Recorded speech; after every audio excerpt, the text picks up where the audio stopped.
Tudor children played with toys, no matter their social standing. Most toys were made from wood, and these could easily be made at home. The origin of toys is prehistoric. Dolls representing infants, animals and soldiers, as well as representations of tools used by adults, are readily found at archaeological sites. The origin of the word toy is unknown, but it is believed that it was first used in the 14th century. Toys are mainly made for children. The oldest known doll, toy, is thought to be 4,000 years old. In Shakespeare's plays, there are over 30 references to the word toy, and he uses the word several times to describe a child's plaything, or something to be easily tossed aside and disregarded. This suggests that whether or not Shakespeare had a stuffed animal, it seems he was familiar with toys, and not only grew up with them, but probably purchased or made a few for his children. The act of children's play with toys embodies the values set forth by the adults of their specific community, but through the lens of the child's perspective. Within cultural societies, toys are a medium to enhance a child's cognitive, social and linguistic learning. With only a few relics and paintings to go by, it is difficult to say for sure the toys that Tudor children played with, but there is some evidence. Dolls. Dolls were common, made from wood, waxed or stuffed scraps of fabric. In fact, they were so common that in 1582 the government imposed a tax on foreign-made dolls. In an illustration by John White, who was involved in the Roanoke colony of a Native American mother and daughter, shows the little girl with a doll.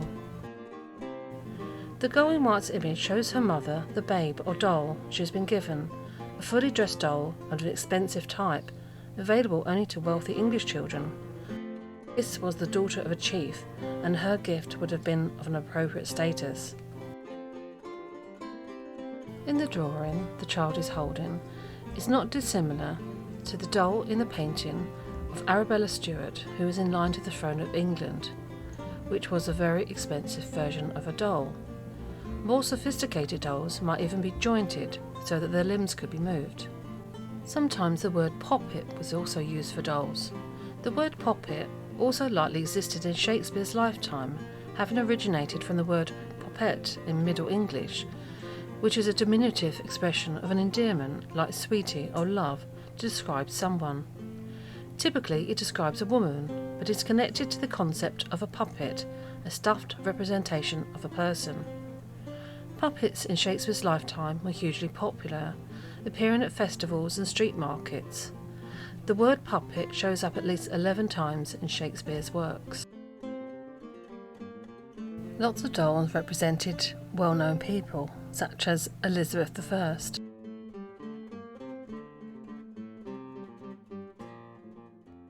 Poppet was also a term used for a kitchen witch, or a stuffed witch kept in the kitchen. She is thought to have warded off evil spirits and prevent messes like pots overflowing, roasts burning and sauces spilling. While we are unaware of this tradition today, during the Tudor era, and therefore Shakespeare's lifetime, they were hugely popular, and not to be confused with voodoo dolls. Other toys. One author has written a book about miniature metal figures of various kinds, including toy soldiers made for children prior to 1600, so they apparently had those as well. A toy ship from the 1500s was unearthed in London. Engravings and paintings show depictions of children playing with balls and rolling a hoop.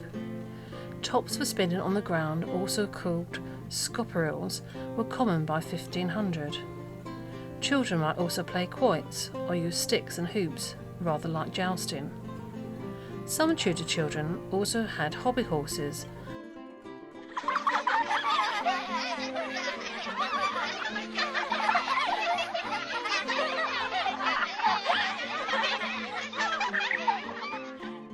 As well as child-sized sets of dishes for playing house. Poorer children could use shaped stones or bits of trees as dolls. It was easy enough for parents to whittle wood into a doll or animal cutouts. painting by Peter Bruegel, called Children's Games, is another source of evidence often used, which shows children at play, painted around 1560. Spinning tops and other games using string, such as whips and tops,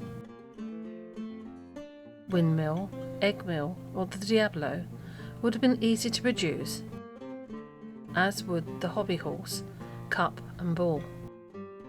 While high status children might have a hoop made out of wood, poorer children's toys, known as street toys, could use the metal hoops left over from barrels to roll down the streets, using either their hands or a stick to propel it faster. Balls were of course very common, as they could be used for toys and games and easily made.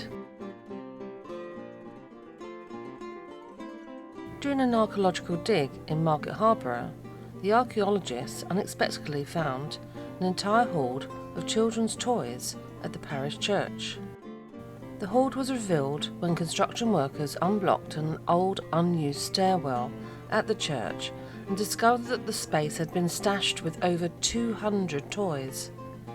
Staff at Harborough Museum dated the collection to the late Tudor and early Stuart era. The hoard was comprised of street toys, specifically 117 objects known as tip cats. In total, they found 89 spinning tops, 13 sap whistles, 6 knuckle bones, 7 balls, 5 whip handles, 2 possible teetotums, a kind of spinning top, and 8 wooden cylinder objects that were also thought to be toys. The finds were mainly made from wood, willow, ash, hazel, alder and fruit woods, cut straight from the hedgerows or out of a carpenter's workshop, with some bone, clay, leather and fabric also used. This gives an idea as to the source of toy owners, but how did the toys come to be blocked up in a disused stairwell? The answer is possibly to be found in the proximity of the school to the church, and you can imagine an irate clergyman taking away the street toys that held so much interest for the children, so that they would have to behave and listen to his sermons, or perhaps be forever punished by never returning them to their young owners. The balls that were found were of a consistent size of about 8 centimetres in diameter, made mainly of a fibrous material held together with clay and covered with red cloth or leather. 2 were naturally shaped flint nodules and 2 were made of clay. The tops that were found were in a variety of shapes and sizes, in 2 basic types, the whipping top and the peg top. The peg top is thrown and can have a cord wrapped around it to provide extra spin when it leaves the hands. The peg is an inset which can be made of metal to reduce friction at the point of contact with the ground. The knuckle bones that were found were bones from the ankles of hoofed animals such as sheep, were used as playthings in the popular game knuckle bones. 6 in total were found at Harborough, 4 small and 2 large. The game was played usually with 5 knuckle bones which were thrown up and caught in various ways. 117 tip cats were found in total in the hoard. Tip cats were clearly popular. They relate to a game played using 2 sticks, 1 large and 1 small. The smaller is the cat, often pointed at one or both ends, before being hit a second time with the larger stick to drive it forward. All of the tip cat sticks found at Harborough are cats. 13 sap whistles were found.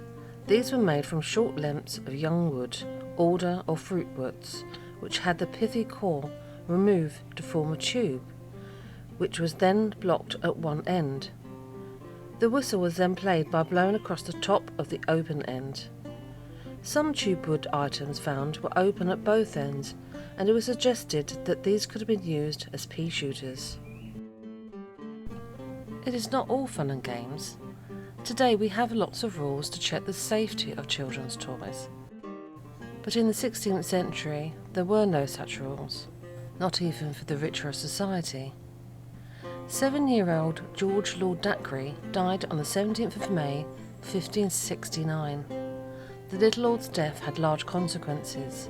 His uncle Leonard claimed the Dacre title and lands, but was outmanoeuvred by the Duke of Norfolk, stepfather and guardian to George and his sisters.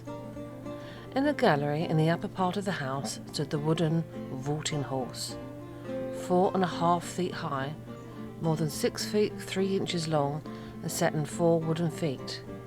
It was too high for George to jump onto its back, so he tried to adjust it by extracting a pin of iron, supporting one of the back legs. The toy vaulting horse collapsed on top of him, killing him instantly.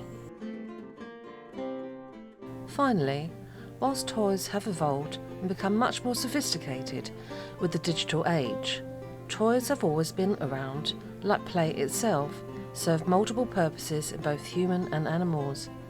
They provide entertainment by fulfilling an educational role. Toys enhance cognitive behaviour and stimulate creativity. They aid in the development of physical and mental skills which are necessary in later life.